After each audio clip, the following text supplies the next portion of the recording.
Wednesday, January 14th, 5:09 p.m. New York time. U.S. stock market as well as U.S. future markets are closed. So we just passed over the threshold of the middle of the week and the middle of the month. Yep, we're halfway through this month for the trading week. So today, the central bank, also known as the Federal Reserve, regarding the federal fund rates, they paused. They left them unchanged at 5.25. Let's look at the monthly time frame and see how we're doing. Are we near the highs or lows of the year? First, look at the mighty US dollar. Looking here at 10 years, each candle's a month.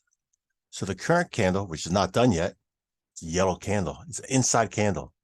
Means it didn't take out the high or low of the prior candle range. Yep, so we're between, here's the high of the year. Here's the low of the year. Yep, we're in a trading range, a consolidation.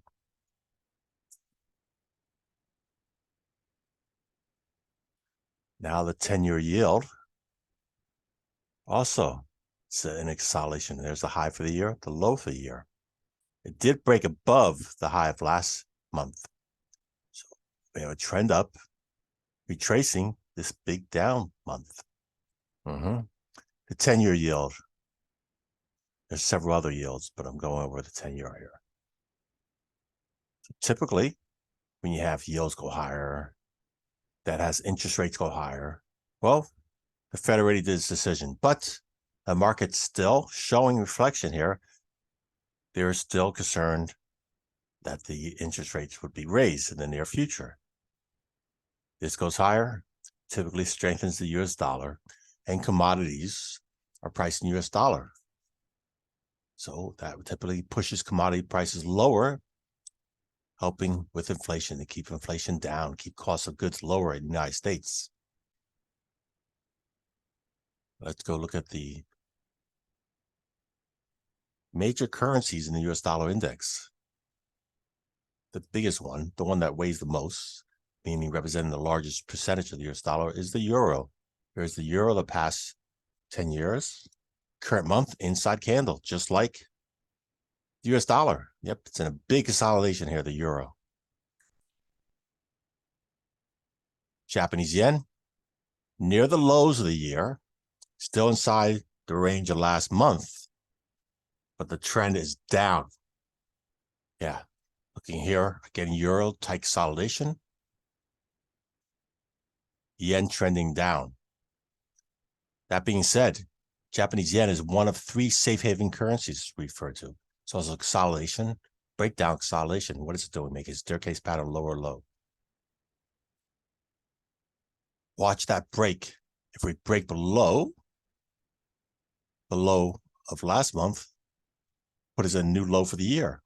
Look at this midpoint right here. Big candle, middle of it, midpoint.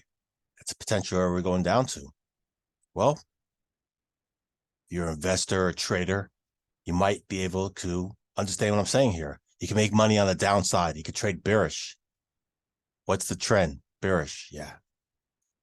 Enough said. Just showed you a good trade on there. British pound. It's near the highs of the year. Consolidation, break out to the upside. Notice these were wider trading ranges. These are getting tighter. Looks like less buying activity, but again, on the upside, potential target right here, midpoint. So we'll see if we take out that high. But potential reversal too. Use caution. Australian dollar. Big green candle. Took out the high of last month. Look at these first 2 months. Consolidation, breakdown, consolidation. Again, looks like it's just coming up to do a retest. It needs to really close above here to show a reversal. So the month's not over yet. And the Canadian dollar. Huge consolidation range. Did make a new high for the year. Yep, we took out there. But again, overall, still a huge consolidation. And the Swiss franc, another of the 3 safe haven currencies. the inside candle for the month. So takeaway is,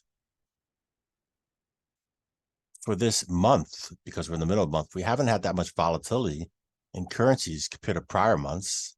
Yep. And we have several of them. Look at them. Inside candles versus the ones clearly trending. Again, the dollar's still strong. Okay. Now let's go look at commodities. There's several categories in commodities. First one we'll look at is energy.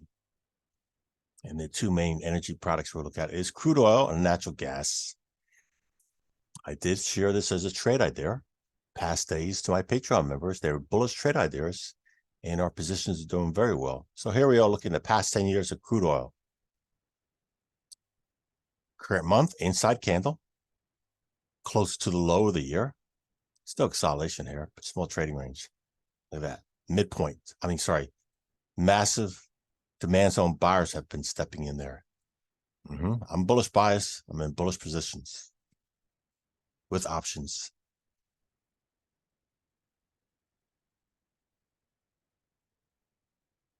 Natural gas. Massive consolidation inside candle. Again, bullish bias. I'm in bullish positions. Let's go look at another commodity. This time the category of metals.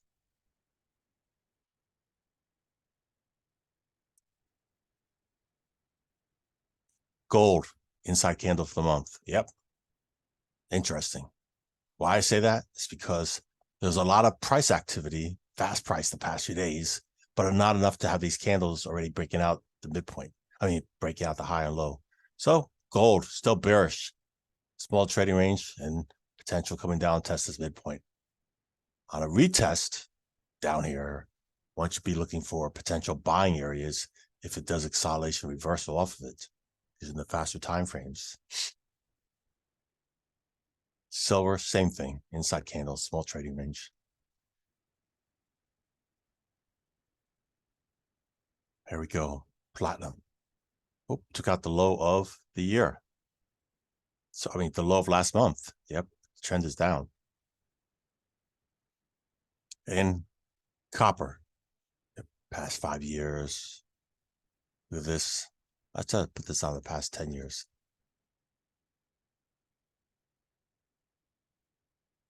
Yep. Pretty much consolidation there, going up. Wow.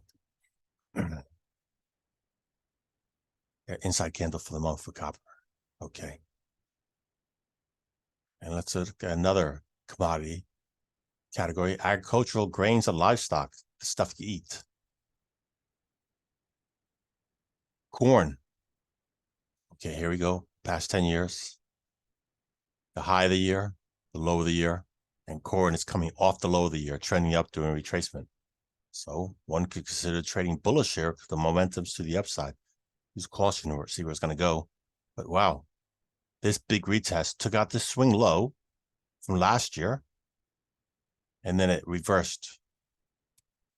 Yeah, so corn has a nice bullish opportunity, which again, look at this. Demand zone buyer stepped in here and tested it. It's just another financial instrument with the opportunity to trade on the bullish side. Still near the low of the years. Again, helping keep inflation down. Now we're looking at wheat. Near the low of the year, inside candle from the prior month. The trend has been down, much closer to the lows of the year. It did break below this demand zone and close below it. And the soy futures, inside candle also, much closer to the low of the year. So consolidation, breakdown, consolidation, staircase pattern, lower low. That's good. Okay, now we're going to look at livestock. Look at this, live cattle. Here's the high all the way back in 2011, and we broke above it. Yeah, we broke above it. So made a new high for the year and broke above the high from all the way back in that period of time. Amazing. What's your media source telling you why this financial instrument in the commodities live cattle futures took out that high.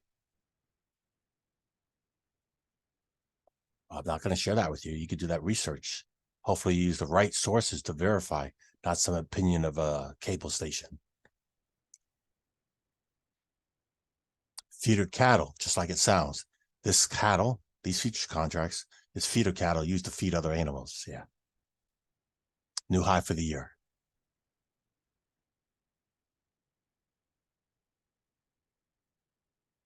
And lean hog, also new high for the year. Big difference than what's happening with the agricultural versus the cattle. And we'll look at one more thing with the broad equity index. We already identified the US dollar strong. Agricultural commodities are near the year low. Agricultural commodity livestock is record highs. We have the stock market, S&P 500 new high for the year. Strong like bull. Nice. The Nasdaq 100 new high for the year. The Dow Jones Industrial Average, almost there, almost at the high of the year. The Dow Transports also reversed off the, here's the low of the year. It's turning around. Dow Utilities, look at that, near the low of the year. And the Russell 2000 turned around. So we still are near record low interest rates. If you look at us for the past 20, 30, 40 years, something like that. Yeah. But the point is, U.S. economy is super strong, buying activity in the stock markets. U.S. dollar strong to buy import products real cheap. Again, the media that's using their opinion, spreading out a lot of nonsense, misleading people. Charts don't lie. People may misread them. Okay, then you misread them because you clearly saw what the prices are, the futures.